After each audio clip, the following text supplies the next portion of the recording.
जय श्री कृष्ण। राधे राधे। श्री हरिदास। यहाँ बैठे हैं हमारे प्यारे राजकुमार। ये देखिए,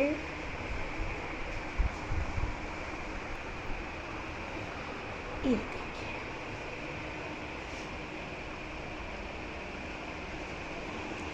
यहाँ प्यारी लाडली। तो मैं जल्दी जल्दी आपको बता देती हूँ क्योंकि मेरी थोड़ी तबीयत भी ख़राब है और काम भी बहुत सारा है, तो इसीलिए आप सबके लिए ये समय निकाला है कि मैं आज की आपको लीला बता दूं। क्योंकि ये लीला बताना इसलिए ज़रूरी है कि बहुत से भक्त हैं जिन्हें शायद कुछ समझ आए और जिन्हें समझ ना आए वो छोड़ दें। यही कहूँगी ना कि समझ आ जाए तो बहुत अच्छी बात है, नहीं समझ आए तो छोड़ दीजिए, उसको बहुत आगे तक मत सोचिए। ठीक है, तो शुरू करते हैं।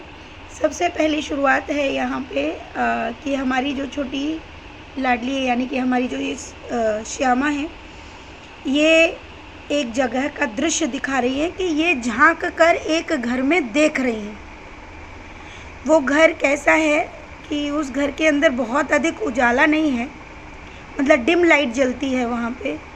घर के बाहर जो है गार्डन है, वहाँ पर एक डॉगी बंधा हुआ है, बिल्ली भी है, थोड़ा सा गार्डन है और अंदर घुसने के लिए वो जो है थोड़ा, जो घर है वो थोड़ा आड़ा तिरछा है, मतलब पूर्ण रूप से एकदम जैसे चौकोर होता है ना, ऐसा नहीं है, थोड़ा लंबाई में ज़्यादा है वो घर। घर की दीवार पे भी ज़्यादा अच्छा पेंट नहीं है।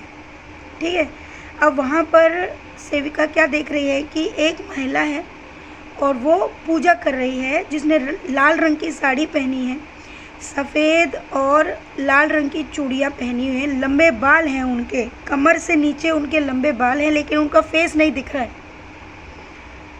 और श्यामा उसको ऐसे झांक कर देखती है और वहाँ से चलकर वो दोबारा हमारे घर आ जाती है और आकर सेविका को डांटने लगती है और कहती है कि तू मुझे क्यों भेज रही है वहाँ पर, और मुझे भेजने से पहले सोच विचार कर ले, तब मुझे भेजना, ऐसे मत भेज मुझे, मैं मना कर रही हूँ, जाके देख कौन क्या करता है। फिर मुझसे बोलते हैं कि जाओ जाओ जाओ, नहीं जा सकती। ये बात बोलकर सेविका बोलती क्या हुआ, तो सेविका का हाथ पकड़ती है लाडली और फिर उस घर की तरफ ले जाती है, लेकिन वो उस घर का दरवाज़ा भी टच नहीं करती है लाडली। और जाकर झांक कर देखती है तो सेविका जो दृश्य मैंने आपको बताया, यही दृश्य पुनः है, लेकिन अब ये थोड़ा सा चेंज है। इस दृश्य में अब क्या है, जहाँ गार्डन में डॉगी बंधा हुआ है, वो महिला रेड कलर के वस्त्र पहने हैं, उसने उस डॉगी ने पॉटी किया है, उसको वो साफ करती है और हाथ पैर धो के वो पुनः फिर आरती करने बैठ जाती है। और सामने उसके एक थिकाल है, थिकाल मतलब जैसे दीवार में ही जो जगह होती है ना, उसमें ही उसने पूजा का स्थान बनाया है और वहाँ पर वो पूजा करना शुरू कर देती है। फिर आरती का सीन दिखता है और सेविका को लाडली हाथ पकड़ती है और कहती है चल घर, मैं नहीं आऊँगी यहाँ पे। पहले तो बोलते हैं ऐसे करेंगे, फिर कुछ नहीं करते हैं, और ये बोलकर हमारी लाडली आज बहुत गुस्सा दिखाती है और घर पर आ जाती है और ये लीला यहीं पे समाप्त हो जाती है। अब मैं आपको इस लीला, और आज की ये लीला साक्षात हो गई, और साक्षात होने के पीछे भी देखिए बहुत से भक्तों से ये रिलेट कर सकती है ये लीला, और हो सकता है क्योंकि एक लीला का संदर्भ सबसे नहीं होता, इसमें ज्ञान की चर्चा होती है, इस वजह से ये किसी से भी संबंध रख सकता है। और मुझे जो आज संबंध इसका प्राप्त हुआ, एक तो मुझे पहले ही प्राप्त हो चुका है, ठीक है, और एक दूसरा आज प्राप्त हुआ है, और ये आज की साक्षात लीला है। लीला के आधे घंटे बाद ही मेरे पास कॉल आती है, और वो भी एक भक्त है, लेकिन उनके यहाँ श्री विग्रह नहीं है राधा रानी का और कृष्ण का, और वो मुझे 5 ईयर्स से जानते भी हैं। और उन्होंने मुझे कॉल किया और पूछा कि मतलब वो मुझे बहुत प्रेम करती हैं, जो भक्त हैं, बहुत सरल हैं, बहुत अच्छी हैं, लेकिन प्रॉब्लम एक है क्योंकि वो बंगाल साइड से हैं या बिहार साइड से हैं, तो उनके यहाँ नॉनवेज खाया जाता है, और अभी तक मुझे बस इतना ही उनका पता था, इससे ज़्यादा मुझे नहीं पता था। मुझे ये भी नहीं पता था कि मेरे को ये लगता था कि उन्होंने नॉनवेज छोड़ दिया है, ठीक है। तो आज उनसे ये बात उन्होंने फ़ोन किया और कहने लगे कि हमने आज आपकी वीडियो देखी तो, और अचानक से ही मैंने उनको ये लीला सुना दी, जो लीला मैं आपको बता रही हूँ। जैसे ही मैंने उनको वो लीला सुनाई तो वो कहने लगी कि मुझे डर लग रहा है। मैंने कहा क्या हुआ? मैंने कहा डर क्यों लग रहा है आपको? तो कहने लगी कि हम आपको कुछ बताना चाहते हैं। तो उन्होंने मुझे बताया कि वो श्यामा को, कन्हैया को, केशव को, सबको अपने घर इनवाइट करती हैं और अब 9 देवी भी चल रही हैं।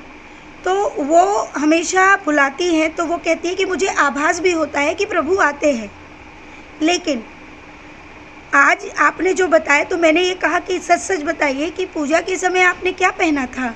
तो उन्होंने अपने मुख से ये बात बोली कि उन्होंने लाल साड़ी पहनी थी, लाल और सफ़ेद चूड़ियाँ उन्होंने पहनी थी। उनके लंबे केश ही हैं, बहुत लंबे, ठीक है। उनके गार्डन में बाहर डॉगी भी रहता है, उनके यहाँ बिल्ली भी है, और वो डॉगी को मतलब ये सब मतलब प्यार करती है तो सेवा भी करेंगी ना, उसकी पोटी वोटी भी साफ़ करना पड़ेगा। और ये चीज़ उन्होंने देखा और उन्होंने बताया भी कि उन्होंने आरती ऐसे की, मतलब आरती की, लेकिन उन्होंने कहा मतलब बाकी और पे उन्होंने कोई चर्चा नहीं की। और तो मैंने उनको बताया दीदी अब हो ना हो कि ये जो लीला थी, क्योंकि आज आप ही का पहला फ़ोन था और ये आप ही के लिए है, और वो श्री विग्रह भी नहीं पूजा करते। उन्होंने ये, मैंने उनसे पूछा आपने क्या नॉनवेज छोड़ दिया है, क्योंकि मैंने उनको 6 महीने पहले बताया था कि आप नॉनवेज मत खाइए। तो उन्होंने बताया कि हाँ मैं खाती हूँ, क्योंकि घर में सब खाते हैं, इसीलिए मैं श्री विग्रह भी नहीं लाई कि नॉनवेज खाते हैं। तो आज मैंने उनको जो बात समझाई वही बात मैं पुनः समझाना चाहती हूँ आप सभी को, जिनके घर भी ये चीज़ होती है। सिर्फ नॉनवेज की बात नहीं है यहाँ पर डॉगी से रिलेटेड भी है, बिल्ली से रिलेटेड भी है। जितने भी जीव लवर्स है, पेट लवर्स होते हैं ना, जिनको बोलते हैं डॉगी लवर्स, कैट लवर्स, ये सबके लिए है ये आज की चर्चा। आप सुनिए। तो यहाँ पर आज जो लाडली ने कहा है उनका तो मैं बाद में संदर्भ दूंगी। यहाँ पहला संदर्भ मैं ये देना चाहती हूँ देवराह बाबा का। देखिए, संतों की चर्चा और संतों के बताए संदेश वही तो सब लोग फॉलो करते हैं। शास्त्रों के अनुरूप हम ज़्यादा तो नहीं चल सकते, लेकिन थोड़ा बहुत तो उसका अनुकरण करना चाहिए। जैसे कि देवराह बाबा के मतलब, क्योंकि मैं ब्रजवासन हूँ और देवराह बाबा के दर्शन मैंने बचपन में ही किए हैं अपने पापा के साथ। तब मैं तो ज्ञान भी नहीं था मुझे, तब मैं 10 वर्ष की रही होंगी या 8 वर्ष की रही होंगी। तो मैं जाती थी, वो स्मृतियाँ मुझे आज भी, और मैं पिछले वीडियो में भी उनके दर्शन कराते वक्त ये बातें आप सबको बता चुकी हूँ। तो उन्हीं की एक चर्चा में मैं आपको बताती हूँ, वृंदावन धाम में ही देवराह बाबा का आश्रम भी है और उनका समाधि स्थान भी है, जहाँ पर वो आज भी जीवंत है, ठीक है। उनके अनुयायी आज भी हैं। तो उनके यहाँ पर पहले बड़े बड़े मजिस्ट्रेट, जिला अधिकारी सभी आया करते थे, यहाँ तक कि राजीव गांधी, लाल बहादुर शास्त्री, मतलब सभी उन्हीं से परामर्श लिया करते थे। अब उनकी एज की अगर मैं बात कहूँ तो आप सब चौंक जाएंगे, इसलिए मैं सिर्फ पहले मेन चर्चा कर लेती हूँ। तो ऐसे ही उनके पास उस समय पे एक जिला अधिकारी आए थे, उस पर वो जिला कलेक्ट्रेट थे शायद, कंफर्म नहीं, मतलब मैं थोड़ा भूल भी गई हूँ क्योंकि बहुत पुरानी है और ये लीलाएं मैंने पुनः भी सुनी भी हैं और ये चर्चाएं मेरे पापा, घर के सभी लोग बताते भी थे। तो उनके पास उस समय पर एक उनके भक्त आए और साथ में वो एक डॉगी भी लेके आए जो उनका पालतू कुत्ता था। और कुत्ते को लेके आने के बाद वो कुत्ता तो भी कुत्ता है ना, वो तो अब इधर उधर सूंघेगा भी, चाटेगा भी, जीव है वो। तो उसने वही चीज़ें की। तो वहीं पर जो जहाँ पर मचान पर रहा करते थे देवराह बाबा, तो बाबा के जो अनुयायी थे, शिष्य थे, उन्होंने उस व्यक्ति से कहा कि मचान से थोड़ा दूर रखिए क्योंकि यहाँ पर खान पान की सामग्री है। यही बात उन अधिकारी को बुरी लग गई और उन्होंने कहा कि तुम इतने बड़े संत के, बाबा के शिष्य हो और तुम ये समानता का भाव भी नहीं है तुम्हारे अंदर और तुम इस तरह का भेदभाव ये कर रहे हो। तो इस बात पर जब ये काफ़ी चर्चा हो गई तो ये बात देवराह बाबा के कानों तक पड़ी और देवराह बाबा अपने मचान पर आए और उन्होंने दोनों की ही बातें सुनी, अपने शिष्य की भी और उस भक्त की भी। तो देवरा बाबा ने अब उस पर जो कहा उस बात को ध्यानपूर्वक सुनिए। देवरा बाबा ने कहा कि मनुष्य को समवर्ती होना चाहिए। समवर्ती का मतलब होता है एक जैसा समझना चाहिए, ठीक है। लेकिन इस समवर्ती और समानदर्शी इन दोनों को हो पाना बड़ा टफ है। आप समानदर्शी तो हो सकते हो, लेकिन समवर्ती कभी नहीं हो सकते, एक जैसे कभी नहीं हो सकते। कैसे होंगे? उन्होंने इस बात को बहुत ही विशेष और बहुत लॉन्ग तरीके से समझाया, लेकिन मैं शॉर्ट में बता रही हूँ। उन्होंने बोला कि जब एक जीव की संरचना होती है तो उसके खान पान का, उसके शरीर का आधार भी उसी हिसाब का होता है। ब्रह्मा जी ने इस संरचना जब की मनुष्य की, जीव की, उनके आधार पे की। जैसे कि जो सांप खा पी सकता है वो हम नहीं खा पी सकते ना। जो हम खाते पीते हैं उनमें से कुछ ही जीव जंतु हैं जो हमारे जैसा भोजन कर सकते हैं, लेकिन वही जीव जंतु जो बाहर भोजन करते हैं वो हम नहीं कर सकते। जैसे कि उन्होंने कहा, मैं एक ही उदाहरण देता हूँ कि तुम अपने कुत्ते से बहुत प्रेम करते हो, ठीक है। चलो बताओ कि तुम्हारा बेटा है, तुम हो और वो कुत्ता है। तुमको एक रोटी दी जाती है, एक तरफ से तुम उस रोटी को खाओ, एक तरफ से तुम्हारा बेटा खाएगा, एक तरफ से तुम्हारा कुत्ता खाएगा। चलो तुम कुत्ते के प्रेम में उस रोटी को खा भी लोगे, लेकिन दूसरी तरफ ही उसी रोटी पे सांप डंक मार दे, क्या तुम उस रोटी को खाओगे? वो भी तो जीव है, उससे समानवर्ती भाव क्यों नहीं? तो यहाँ पर वो जो अधिकारी थे वो शांत हो गए, चुप हो गए। तो उन्होंने कहा, फिर बाबा बोले, चलो मैं बहुत विशेष तुमसे नहीं पूछता हूँ, चलो मुझे ये बताओ, तुम्हारा कुत्ता, उनके पास कुतिया थी उस वक्त पे, तो उन्होंने कहा ये बताओ कि तुम्हारी डॉगी क्या खाती है? तो उन्होंने कहा कि रोटी खाती है। बोले दाल भात भी खाती है? बोले हाँ, दाल चावल भी खाती है। बोला अच्छा, ये बताओ क्या इसके पिल्ले भी है? इसने अभी जन्म दिए हैं? बोले हाँ, अभी इसने जन्म दिए हैं। बोला क्या ये दूध भी देती है? तो वो व्यक्ति बोले हाँ, ये दूध भी देती है। तो वो बोले ऐसा करो, एक गिलास में इसका दूध निकाल के लेके आओ। अब भैया आज्ञा थी, तो उस विशेष संत की कहने से उनकी आज्ञा का पालन किया गया और उस डॉगी का, कुतिया का जो है, दूध निकाला गया एक गिलास में। अब ये बात उन्होंने उसी अधिकारी से कहा कि तुम्हारे लिए कुतिया तुम्हारे बराबर है, समवर्ती समझते हो, तो लो अब इसका दूध पी लो। तो वो कहने लगे कि मुझे माफ़ करिए, मैं समझ गया हूँ सारा ज्ञान, लेकिन मुझे डॉगी का दूध मत पिलाइए। तो उधर देवरा बाबा जी ने कहा कि समवर्ती होना और समानदर्शी होना दोनों में अंतर है, और उस अंतर को कायम भी रखना चाहिए। सबसे पहली चीज़, प्रभु की दृष्टि और दया हर जीव पर है, लेकिन उसकी संरचना अलग अलग कार्य, अलग अलग चीज़ के लिए रही है। हमारी संरचना अलग कार्य के लिए, अलग चीज़ के लिए हुई है। अगर एक डॉगी किसी भोजन को झूठा कर देता है तो उसको हम भगवान को कभी भी आप नहीं चढ़ा सकते हो। अगर कोई डॉगी मान लो भोजन को या भोग को झूठा कर जाए, क्या आप भागवत में या कभी आप किसी को, भगवान को उसको चढ़ाएंगे? नहीं, वो झूठा हो जाएगा।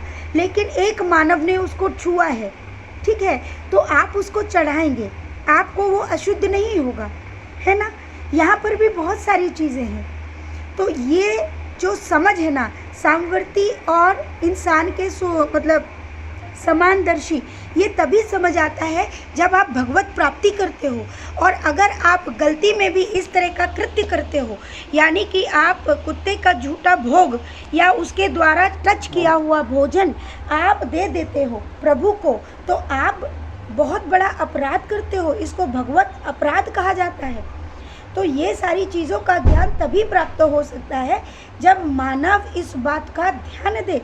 वो इस शुद्धि नहीं है, यहाँ पर भगवान की दया दृष्टि हर जीव पर है, बताया गया है ना।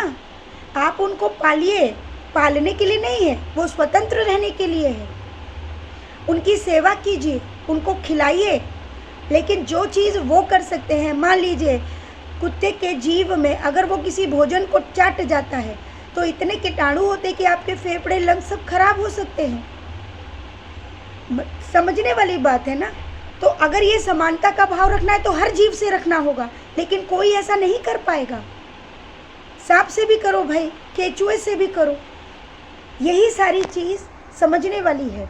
तो यहाँ पर ये बताया गया है कि यहाँ पे राधा रानी को हर जीव से बड़ा प्रेम है, लेकिन जब हम मतलब ये सारी चीज़ें करते हैं, मान लीजिए हमने किसी जीव की किसी भी गलत चीज़ को उठाया है, तब तो हमको स्नान करना ही पड़ेगा। ये याद रखिए, तब आपको स्नान करना ही पड़ेगा, बहुत ज़रूरी है। आप डायरेक्ट जाकर पूजा पाठन नहीं कर सकते हैं। आप आरती, आप ये सोचो कि नहीं मैंने ऐसा कृत्य किया है तो मैं बिना स्नान किए ये सब कर चुकी, ये नहीं करना चाहिए, अपराध होता है, क्योंकि हमको पता है हम अशुद्ध हैं इस वक्त पे। ठीक है, अब आते हैं हम दूसरी बात पे कि फिर कोई कहेगा कि अरे भगवान तो कभी हमेशा जीव सेवा। बताइए, कान्हा जी ने जितनी बार भी कहा, क्या कहा? स्वतंत्र है जीव, उसकी सेवा करो, गैया मैया की सेवा करो, उसको चारा दो, यहाँ तक कि उसके दूध का भी अगर उपयोग करना है वो भी कल्याण के लिए होना चाहिए। नंद बाबा यही तो करते थे, लेकिन हम लोग बेचते हैं, है ना। तो ये चलो ठीक है, बेचन क्रिय विक्रय को मैं नहीं जाऊँगी, क्योंकि ये कल युग है। सारी चीज़ें यहाँ पर सतयुग जैसी या द्वापर युग जैसी नहीं हो सकती, लेकिन हम इस बात का ध्यान रख सकते हैं कि हमें क्या चीज़ करना चाहिए और क्या नहीं। इसीलिए मैं हमेशा कहती हूँ कि राधा रानी का प्रवेश तो बहुत देर में होता है। सहचरी उनकी अनंत अनंत शक्तियाँ जो पहले आपका टेस्ट लेती हैं।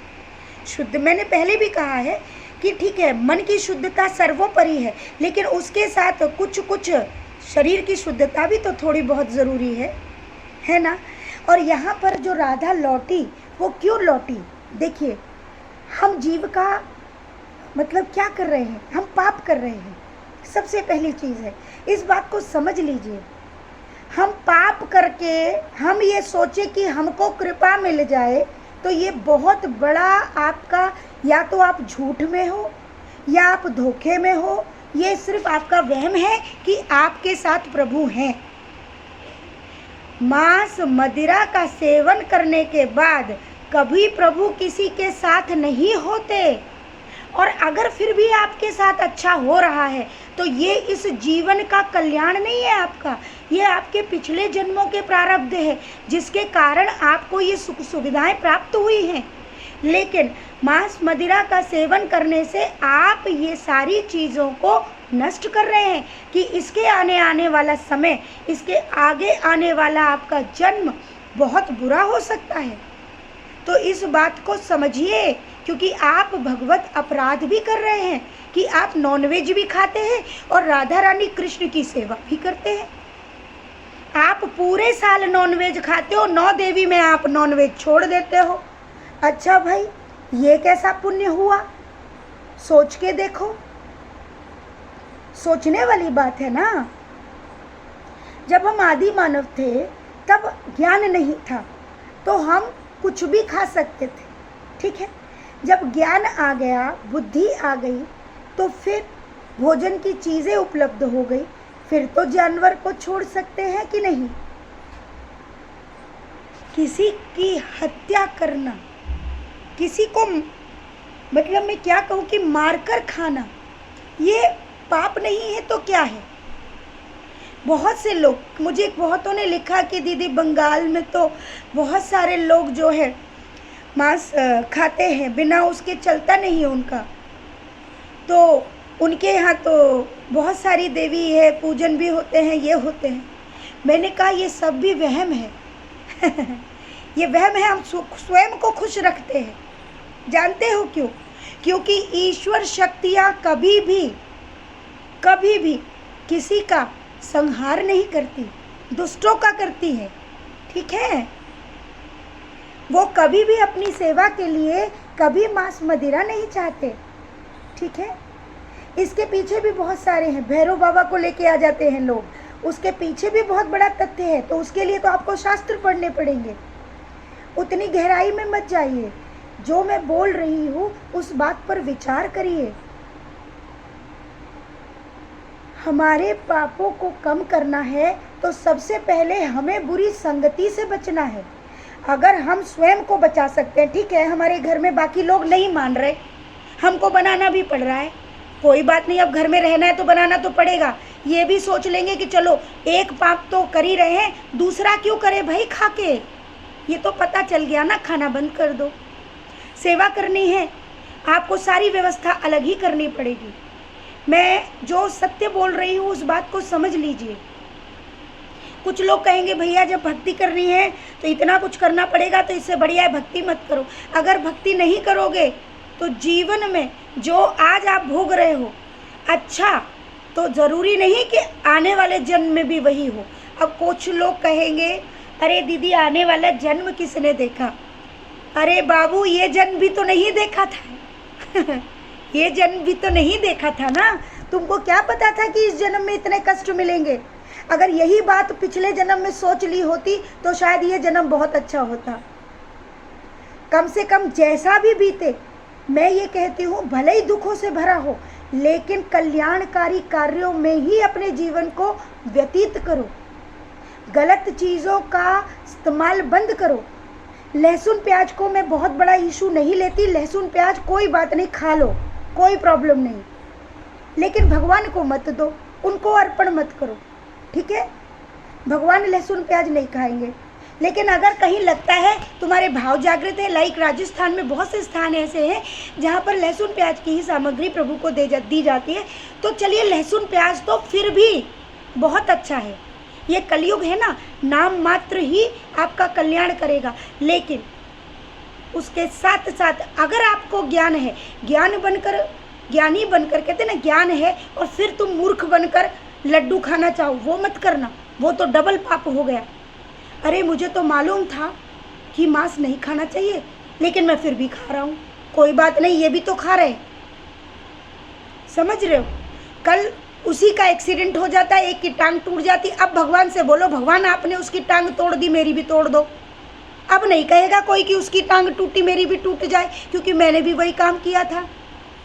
सोचा कभी? सोचो, इस चीज़ पर विचार करो। ये जीवन है, इसको संपूर्ण करो, थोड़ी थोड़ी करके ही सही, बुरी चीज़ों को त्याग दो, ठीक है जी? तो आज की लीला ये थी। खूब सारा प्रेम, राधे राधे, श्री हरिदास।